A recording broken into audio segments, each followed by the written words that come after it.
This is AQA A-Level Chemistry. We are on the Year 12 Alkanes topic, and this is part 5 of this series of videos. And in this video, we're going to introduce the concept of mechanisms, and we're going to look specifically at the free radical substitution mechanism. So, as always, I'm going to recommend you try the activities as we go through, and then you'll get to see how confident you are on this particular topic. Now, it is important that we are aware of what a mechanism does, that it doesn't just tell us the beginning and the end, it tells us how we get from the beginning to the end.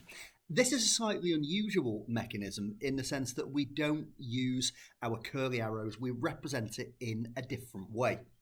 But the specific mechanism that we're looking at is free radical substitution.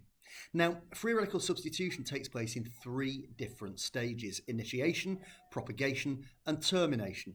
And as a first task, I'm going to suggest that you think about what those words mean. Now, if it's the first time you're looking at this, it might be that you think about the words in the wider world. But if you are familiar, you can just test yourself on where we think we're going with these words. 2 of them I think stand out as being quite straightforward. If you initiate something, you start something, and if you terminate something, you stop something. That leaves propagation in the middle. And propagation takes place in a series of steps, and I like to liken it to plant propagation, where you can take a cutting from one plant and use that to grow another plant. You've not lost the original plant, it's changed slightly, but you move on, and then you could take another cutting from the plant that you're growing, and on it goes again and again and again. So we're going to see how that analogy fits when we look at propagation steps later on. Okay, initiation. Initiation is generally the same answer every single time the question comes up. We need to know that chlorine is diatomic, but actually in the presence of UV light it will break down into the atoms. Because they're atoms with a lone unpaired electron, it means that they are radicals, and we represent that electron by adding a dot. So have a go at writing the equation now. So chlorine being diatomic, breaking down into its 2 atoms with the dot signifying the lone unpaired electron on the chlorine. Now, the 2 chlorine atoms are free radicals. What do we think the reactivity of free radicals is going to be? Well, our knowledge of all chemical reactions is basically we aim to get full outer shells, and electrons we tend to think of in pairs. So if we have a lone unpaired electron, that's going to feel very unstable, and that means that radicals are by their very nature very reactive. So that's initiation in a nutshell. In an initiation step, we start with no radicals and we go on to form 2 radicals. So now let's move on to propagation. Have a go at writing the equation for the reaction between a methane molecule and a chlorine radical. Okay, so I've colour-coded so we can see where they are. Methane, CH4, my chlorine radical that I've made in the initiation step. And that chlorine is going to want to react with something, so it's going to attack the methane. And if you think about the carbon surrounded by 4 hydrogens, the thing it's going to react with is going to be one of the H's. So we make HCl. But that means the carbon has now lost a hydrogen. That means the carbon now has a lone unpaired electron, because carbon has its electron, but it doesn't have the one it's shared in the covalent bond. So we get a CH3 radical. So I've got a radical, chlorine radical, and at the end I've got a methyl radical. And in a propagation step, we start with one radical and we end with another. So now let's move on to termination, and let's think about how we could represent what happens when a methyl radical reacts with a chlorine radical. Well, again, I've colour-coded them, my methyl radical and my chlorine radical, and you can see that they would fit together quite nicely. I've got an electron on the carbon, an electron on the chlorine, so we can form a covalent bond, and we get chloromethane, CH3Cl. In a termination step, 2 radicals react to form a non-radical. So in summary, initiation, no radicals to 2 radicals, propagation, 1 radical to a different radical, and termination, 2 radicals combine to form a non-radical. Now I'm going to show some information here that is going to help us see how methane can be chlorinated through a series of steps to tetrachloromethane. And the bulk of the exam questions that you're likely to be asked will be based on the tables that we are about to look at. So you can see in initiation, I've got my Cl2 going to a 2Cl radical. You can just see the lone unpaired electron there. Initiation looks a little bit more overwhelming. Propagation looks a little bit more overwhelming. We've got 8 steps to go from methane all the way to chloromethane. But let's see if we can try and demystify this, make it look a little less complicated. We can actually see there are many patterns across these. We can see that we've got HCl produced in alternate reactions. We can also see that our haloalkane, or alkane in the first case, is reacting with a chlorine radical in alternating steps here. We've also got chlorine being added in alternating steps as reactants on the left-hand side. And we've got chlorine radicals being made in alternate steps on the right-hand side. And what we can actually see if we take a look at the other bits is we have an alkane loses a hydrogen, gains a chlorine. The haloalkane loses a hydrogen, gains a chlorine. The haloalkane loses a hydrogen, gains a chlorine. And finally, the haloalkane loses a hydrogen and gains a chlorine. There are so many patterns within there. Finally, we have termination steps. Here are some examples. There's one we've already seen. Methyl and chlorine radical make chloromethane. It could be 2 methyl radicals come together to make ethane. Or it could be that a CH2Cl radical reacts with a chlorine to make dichloromethane. So we're going to now put some of that information into questions that you can have a go at and see how effectively you can use that information. So I would like you to have a go at writing out 4 steps, 1 initiation, 2 propagation, and 1 termination for methane being converted to chloromethane. Okay, so my initiation step here, well, I need to make the chlorine radical. So my Cl2 becomes 2Cl radical. That's in the presence of UV light. For my propagation step, well, I'm starting with methane. So that methane is going to react with the chlorine radical. I'm going to be left with a methyl radical and HCl. But I've now got a methyl radical that does not want to be a radical. That will react with another chlorine molecule, taking us to CH3Cl. And we've got this, that's the chloromethane we're hoping to make, but also a chlorine radical. I've got 3 of the 4 marks here for the mechanism, but we need a termination step as well. And in the termination step, it could be a CH3 radical reacting with a chlorine radical, again giving us the product chloromethane. Now, if we go back to the series of propagation steps that I showed you, I've boxed off the first 2 because they're actually the 2 propagation steps that we have just used.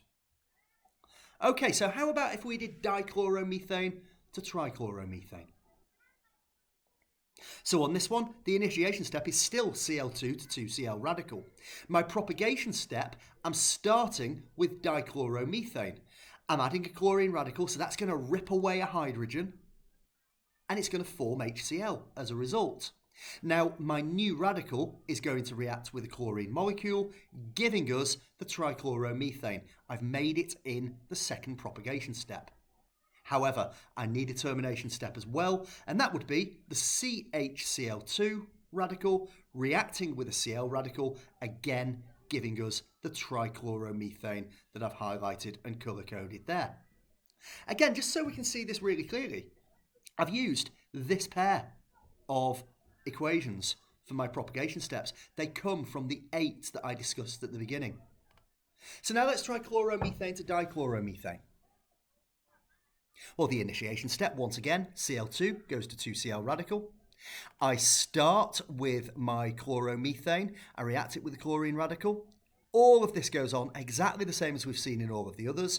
My second propagation step, my new radical reacts with the chlorine to make dichloromethane. I've got my product in the second propagation step. However, I also need the termination step. CH2Cl radical reacts with a Cl radical to once again give me dichloromethane, the product. And again, if we just want to be really, really clear here, I've just used this pair of equations for my propagation steps. We're going to do another one, trichloro to tetrachloromethane. Once again, my initiation step is identical. Cl2 goes to 2Cl radical. Everything stays the same apart from my starting point. Instead of methane, I've got trichloromethane. I lose a hydrogen. In the second step, a Cl2 reacts, a chlorine gets added, and we get a new chlorine radical.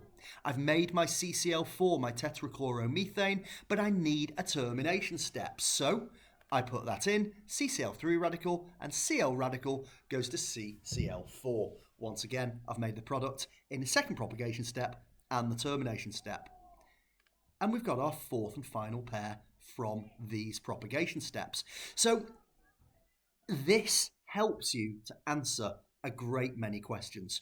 What if they want to challenge you a little bit more? What would you do with this? First of all, I hope you would read the question very carefully and not just go ahead and do it for chlorine. But fluorine will break down in exactly the same way. Fluorine to two fluorine radicals. The mechanism exactly as we saw with chlorine. The F radical rips away an H to make HF, leaving a methyl radical. The methyl radical reacts with another fluorine molecule. We get our fluoromethane. And we can also see in our termination step a methyl radical and a fluorine radical making fluoromethane. What about if we wanted to do equations? What would the equation look like for the formation of chloromethane from methane?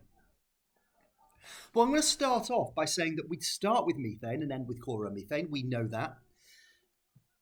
But we can't now just think about adding Cl2 and balancing it. It won't work out because we know that within this process we have Cl2 as a reactant and HCl as a product. So let's have a look at the two propagation steps from methane to chloromethane. This is a very long-winded way of doing it, and we are going to simplify it, I promise. Now, my CH4 and my CH3Cl I've added on the right sides of the equation, methane on the left, chloromethane on the right. I'm now going to get rid of spectators because I have started with chlorine, but in the second step, I've ended up with the chlorine radical again. It's a spectator, get rid. Here, I've made a methyl radical, but I've used it. So that goes as a spectator. So all that is now left is a Cl2 on the left and an HCl on the right, and we've balanced our equation. So let's try these next examples. So methane to dichloromethane is a little bit trickier. I have got two chlorines substituting hydrogens. But let's start the same way as we did previously. My methane goes to dichloromethane. I've written out the 4 propagation steps that would go from one to the next. You'll never need to do that in an exam. And I'm going to highlight my CH4 and CH2Cl2. Now let's get rid of spectators. I can get rid of my chlorine radicals. I use one, but I make one. I use one, but I make one. They cancel out. I can also cancel out my CH3 because my CH3 was made, but it gets used up. I can also cancel out my CH3Cls because I made it, but I used it. And I can get rid of my CH2Cl radicals because I made it, but I used it. So what I'm then left with everything on the left-hand side and everything on the right-hand side, I've got 2 Cl2s and 2 HCls. Now, you are going to be happy to know that we're going to simplify this a little on the next one. What about methane to trichloromethane? It's not feasible to write out the propagation steps and work out what we're doing. We know that we're going to react CH4 with Cl2, and we know we're going to react it with HCl. All we then need to do is balance it. We have 3 Cl2 and 3 HCl. And let's look at this even further. To gain 3 chlorines, I react 3 Cl2s and I make 3 HCls. The numbers follow through. On the last one, we gained 2 Cls. So we added 2 Cl2 and we made 2 HCl. So once again, we're seeing this simplifying of the pattern. So have a go at these two. In the first instance, methane goes to tetrachloromethane. I know to do that, to gain 4 chlorines, I'm going to add 4Cl2. And I know I'm going to make 4 HCl. We've gained 4 chlorines, we've got the 4, 4, 4 that you can see there. The next one, chloromethane to trichloromethane. Well, on this one, we are gaining 2 chlorines. So we're making 2 HCl, and we've used 2 Cl2. And again, let's colour code those. We've got our 2 chlorines gained by adding 2 Cl2 and making 2 HCl. So now let's try this one, chloromethane to tetrachloromethane. Well, here we're gaining 3 chlorines. So I start with my equation, CH3Cl goes to CCl4. They're the start point and end point. So gaining 3 chlorines means I add 3 Cl2 and I make 3 HCl. And that takes us to the end of this section. Thank you for listening and goodbye.